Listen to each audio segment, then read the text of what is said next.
گزشتہ دنوں میں آپ حیران رہ جائیں گے، پچھلا خطبہ پورا حدیث کی اہمیت کے اوپر آپ کے سامنے رکھا تھا اور انکار حدیث کے فلسفے کے بعض جزئیات کو بیان کیا۔ ٹی وی کے اوپر یہاں پہ بھی میرے جو ساتھی ہیں اول یہ کہا کرتے تھے کہ غامدی صاحب کوئی نہیں انکار حدیث کرتے، اور انکار حدیث وہ بس کئی اپنی مرضی کی کوئی حدیث کا انکار کرتے ہیں۔ ان کا داماد حسن الیاس، اس نے گزشتہ خطبے کے بعد ٹی وی پہ ایک بیان دیا انٹرویو کے اندر کہ حدیث جو ہے وہ دین کا ماخوذ ہی نہیں ہے، حدیث رسول جو ہے وہ دین کا سرے سے ماخوذ ہی نہیں ہے۔ آج چند باتیں اس حوالے سے آپ کے سامنے رکھنے کی کوشش کریں گے کہ کیا حدیث دین کا ماخوذ ہے، حدیث وحی الہی ہے یا نہیں ہے۔ آپ حیران رہ جائیں گے کہ فکر غامدی پروان چڑھتے چڑھتے اس نتیجے پہ پہنچ گئی کہ اس کے داماد نے، غامدی صاحب نے اعلانیہ کبھی اس طرح نہیں تھا کہا، لیکن اس کے داماد نے اعلانیہ کہہ دیا کہ حدیث تو دین کا ماخوذ ہی نہیں ہے۔ جناب دین کا ماخوذ کیا ہے؟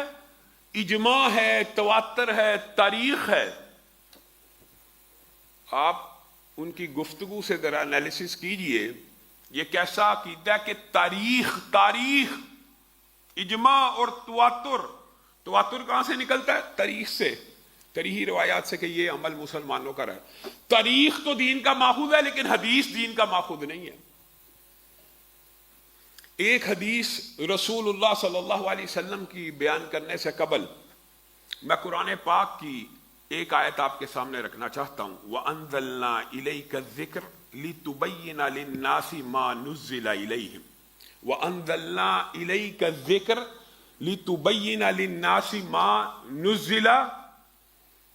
اللہ رب العزت رسول اللہ صلی اللہ علیہ وسلم کو کہتے ہیں ہم نے آپ کے اوپر اس ذکر کو نازل فرمایا، اس قرآن کو نازل فرمایا، اس دین اور شریعت کو نازل فرمایا لِتُبَيِّنَ لِلنَّاسِ مَا نُزِّلَ إِلَيْهِمْ، تاکہ آپ بیان کریں لوگوں کو کھول کر کے اللہ نے کیا چیز نازل فرمائی ہے۔ اِنَّا نَحْنُ نَزَّلْنَا الذِّكْرَ وَإِنَّا لَهُ لَحَافِظُونَ، ہم نے اس کو نازل فرمایا اور ہم اس کی حفاظت کریں گے، اور اس کی حفاظت صرف قرآن پاک کی حفاظت قرآن پاک میں اللہ کے ذمے نہیں ہے، بلکہ حدیث کی حفاظت بھی اللہ رب العزت نے اسی کلام حمید میں ان آیات میں بیان کر دیا۔ عقل والوں کے لیے نشانی ہے۔ إِنَّ عَلَيْنَا جَمْعَهُ وَقُرْآنًا فَإِذَا قَرَأْنَاهُ فَاتَّبِعْ قُرْآنًا۔